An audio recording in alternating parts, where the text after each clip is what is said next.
प्रधानमंत्री नरेंद्र मोदी ने G20 की बैठक में कहा कि विकास को बनाए रखना सामूहिक जिम्मेदारी है। भारत अपने अनुभव बांटने को तैयार है। पर्यावरण पर ध्यान देना बेहद जरूरी है। हम नदियों पेड़ों का सम्मान करते हैं। ये बैठक वाराणसी में हो रही है। पीएम मोदी ने अपने संबोधन में कहा कि लैंगिक समानता बेहद जरूरी है।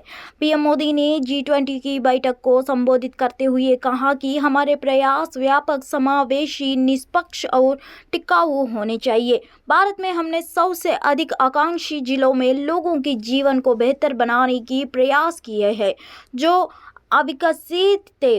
मुझे खुशी है कि G20 के विकास एजेंडा काशी तक भी पहुंच गया है। वैश्विक दर्शन के लिए विकास एक प्रमुख मुद्दा है। मेरा दृढ़ विश्वास है कि यह हमारी सामूहिक जिम्मेदारी है कि हम सतत विकास लक्ष्यों को पीछे न जाने दें। हमें यह सुनिश्चित करना चाहिए कि कोई भी पीछे न रहे।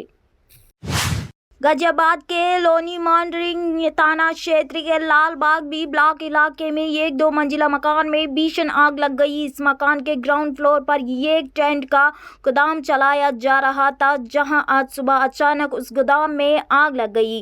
देखते ही देखते आग ऊपर की मंजिल तक भी पहुंच गई। वहां रह रहे आधा दर्जन से ज्यादा लोग आग में फंस गए। घटना की सूचना पर स्थानीय पुलिस और फायर विभाग की टीम भी मौके पर पहुंचे और आग पर काबू पाने की कोशिश शुरू की गई है। ऊपर की मंजिले में फंसे 8 लोगों को मकान की दीवार तोड़कर पीछे के रास्ते में सीढ़ी लगाकर रेस्क्यू किया गया। राष्ट्रवादी कांग्रेस पार्टी प्रमुख शरद पवार ने शनिवार को सुप्रिया सुले और प्रफुल्ल पटेल को पार्टी के कार्यकारी अध्यक्ष घोषित किया, जो साफ संकेत देते हैं कि दिग्गज नेता अपनी पार्टी को एकजुट रखने के लिए काफी मेहनत कर रहे हैं। और उन्होंने न सिर्फ पार्टी के उत्तराधिकार योजना को अमल जमा पहनाया, बल्कि महाराष्ट्र में पार्टी की संभावनाओं को भी मजबूत किया है। यह घोषणा शरद पवार के भतीजे और महाराष्ट्र विधानसभा में विपक्ष के नेता अजित पवार की उपस्थिति में की गई।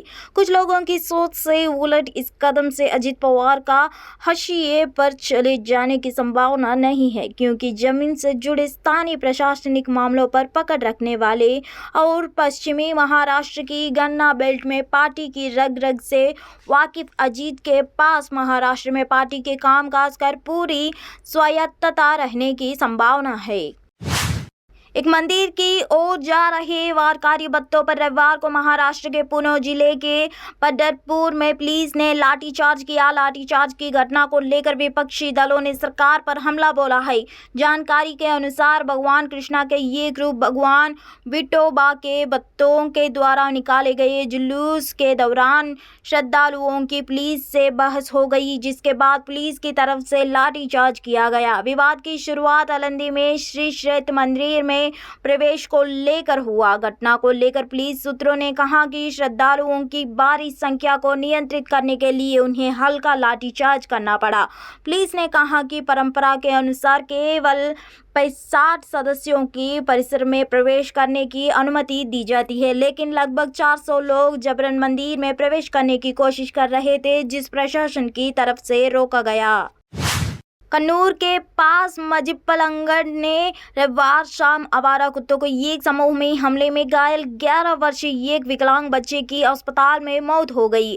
लड़का अपने घर से लगभग 300 मीटर की दूरी पर गंभीर रूप से घायल मिला था। इसके बाद उसे नजदीकी अस्पताल ले जाया गया, लेकिन उसे बचाया नहीं जा सका। ऑटिज्म के पीड़ित लड़का शाम करीब 5 बजे से लापता था और एक खोजी दल ने स्थानीय इलाके में उसकी तलाश की। दल ने लड़के को रात करीब 8:30 बजे उसके घर के पास गंभीर रूप से घायल अवस्था में पाया और उसे अस्पताल ले गए। पुलिस ने कहा कि इलाज के दौरान लड़के को बचाया नहीं जा सका।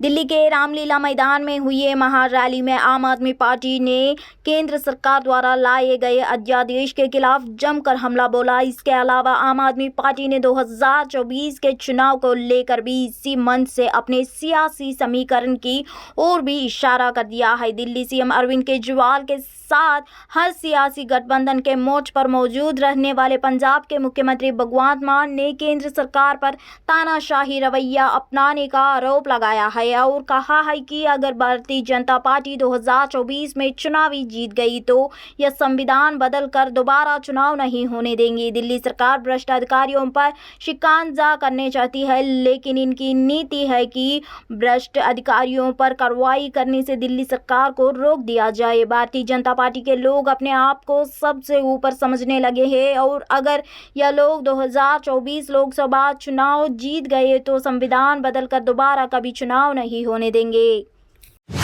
उत्तर प्रदेश में आगामी लोकसभा चुनाव को लेकर भारतीय जनता पार्टी की राज्य इकाई में बड़े बदलाव हो सकते हैं। दावा किया जा रहा है कि पार्टी के महासंपर्क अभियान के बाद राज्य इकाई में कई अहम बदलाव किए जा सकता है।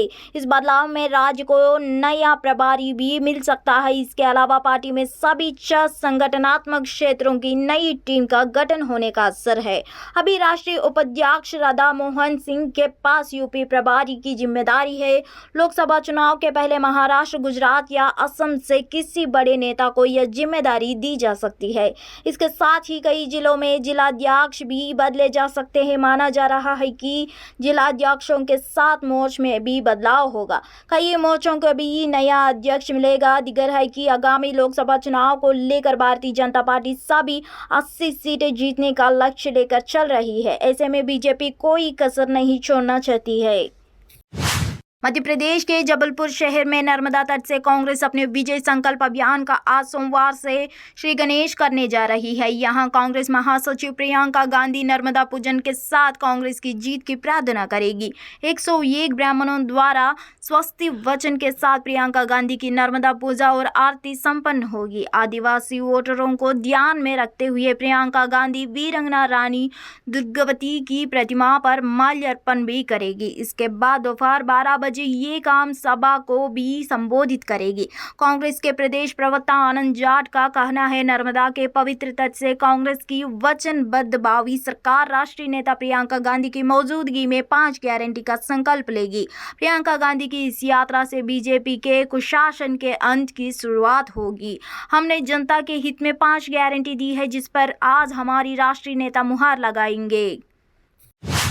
राजस्थान विधानसभा चुनाव को लेकर एक बड़ा सर्वे हुआ। इसमें लोगों की राय पिछले चुनाव के मुकाबले बदलती हुई दिखाई दे रही है। सर्वे के नतीजे बताते हैं कि पिछले चुनाव में वोट देते समय 48% लोगों ने पार्टी देखकर वोट किया था, जबकि 2023 के चुनाव के लिए 53% लोगों ने कहा कि वो वोट देते समय उम्मीदवार को देखेंगे। वहीं जब लोगों से यह पूछा गया कि इस बार वो वोट देने में किसी पार्टी को तरजीह देंगे, इस सवाल का जवाब देने वाले 56% लोग उस पार्टी से खुश है जिसे उन्होंने पिछले चुनाव में वोट किया था। वही 28% ने कहा कि उन्होंने अभी कुछ तय नहीं किया है।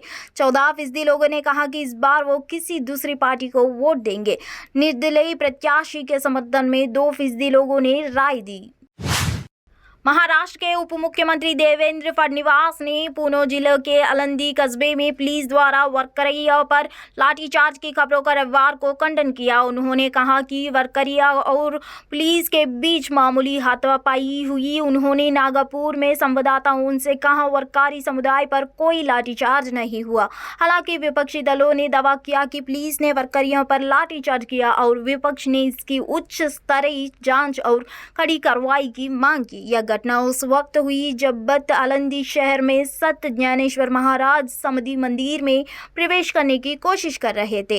महाराष्ट्र में गृह मंत्री की जिम्मेदारी संभाल रहे फडणवीस ने कहा, हमने पिछले साल उसी स्थान में हुई भगदड़ जैसी स्थिति से सबक लिया और अलग अलग समूहों को प्रवेश पास देने की कोशिश की।